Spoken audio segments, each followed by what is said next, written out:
Alors, on entend maintenant la troisième série d'interventions avec le député de l'Acadie, la ministre et cette fois la députée d'Anjou-Louis-Riel. Alors, Monsieur le député de l'Acadie, les 5 minutes est à vous. Merci, Madame la Présidente. Bonjour, Madame la Ministre. J'ai écouté attentivement votre déclaration d'ouverture et je vous remercie pour votre écoute. Moi, je vous tends la main pour que, dorénavant, on ne protège pas les femmes à moitié, on les protège entièrement et totalement au Québec. C'est fondamental et c'est important. Je salue ma collègue, la députée de Robert Baldwin, et des collègues députés.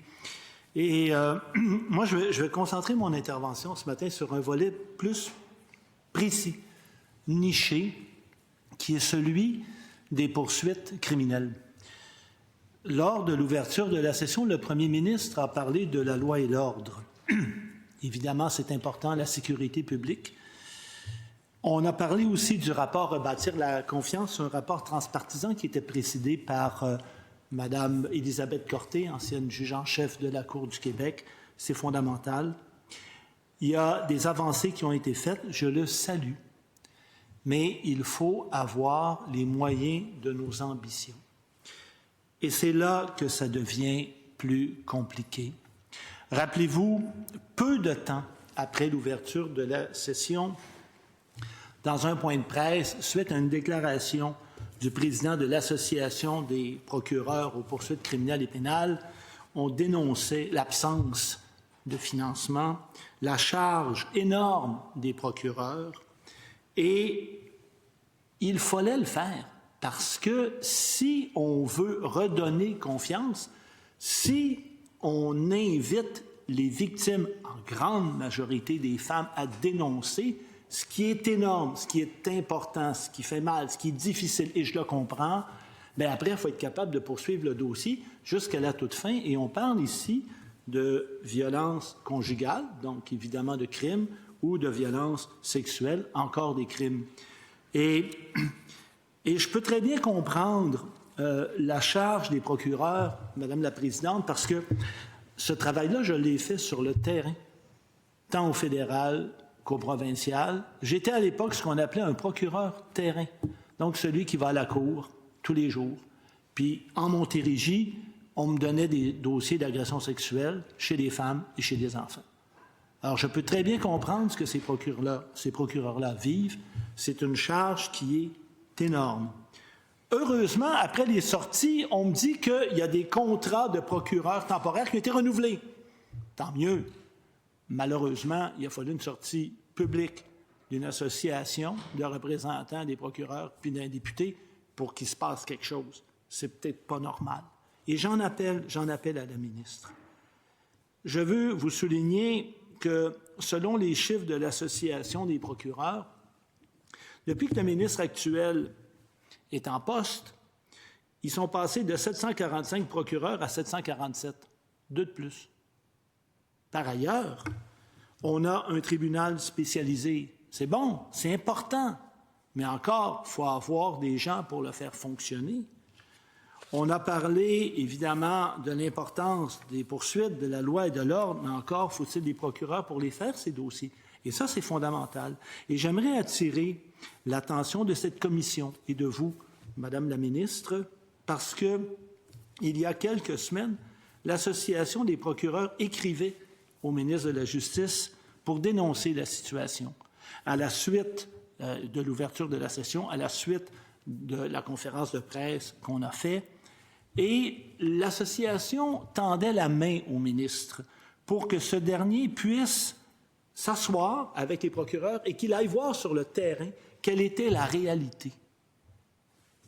Le 8 octobre, toujours pas de réponse, et le 3 novembre, l'association est obligée d'écrire au premier ministre pour leur dire la même chose. Monsieur le ministre, on vous tend la main. Venez nous voir sur le terrain. Venez voir comment ça se passe. Venez voir la charge que les procureurs ont au quotidien.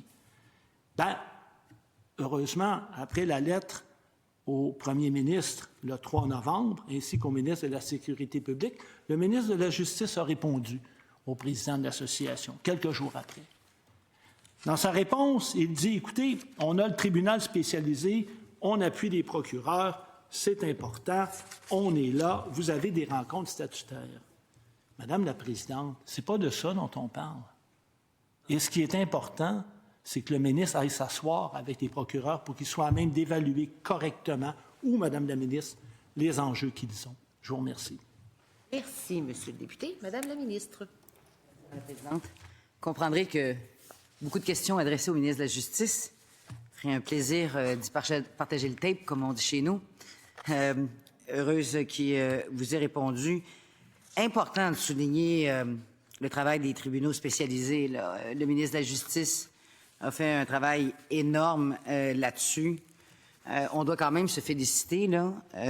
Seul endroit au monde où on s'est doté, entre autres, de bracelets anti-rapprochement et des tribunaux spécialisés en violence conjugale, violence sexuelle. On parle ici, Madame la Présidente, de 2 outils forts pour protéger et accompagner les victimes. Côté de l'Europe, on nous regarde. Je comprends là, que vous faites référence, entre autres, aux procureurs. Mais tu sais, le Québec a mis en place quand même des mesures hyper innovantes. Je viens de faire référence aux tribunaux spécialisés. Dans l'implantation des tribunaux spécialisés, ça nous a permis, Monsieur le député de l'Acadie, de former pas moins de 9000 intervenants. 9000 intervenants, intervenantes sur les réalités que vivent les personnes qui sont victimes de violences sexuelles, de violences conjugales, de contrôle coercitif. Parlant du contrôle coercitif, puis je vais faire un peu de minage là-dessus, si vous me le permettez. Il y a des demandes répétées de l'ex-ministre de la Condition féminine, député de Chute de la Chaudière. Mon mandat va se poursuivre également là-dedans. Monsieur le député de l'Acadie, vous qui avez été sur le terrain pour s'assurer que le PL C332 puisse poursuivre son travail auprès du fédéral. Je sais que le ministre fédéral Fraser va déposer quelque chose en ce sens cette semaine. C'était très préliminaire, ce que j'ai entendu à la radio ce matin. On a fouillé et on n'a toujours pas trouvé, mais soyez assurés que tant le ministre de la Justice que nous, à la Condition féminine, on va s'assurer de continuer de pousser sur le gouvernement fédéral, parce qu'on l'a fait en septembre dernier, là, de leur demander de criminaliser le contrôle coercitif, puis enfin de reconnaître le féminicide comme étant un meurtre au premier, porté donc par la députée de Chute-de-la-Chaudière et par le ministre de la Justice.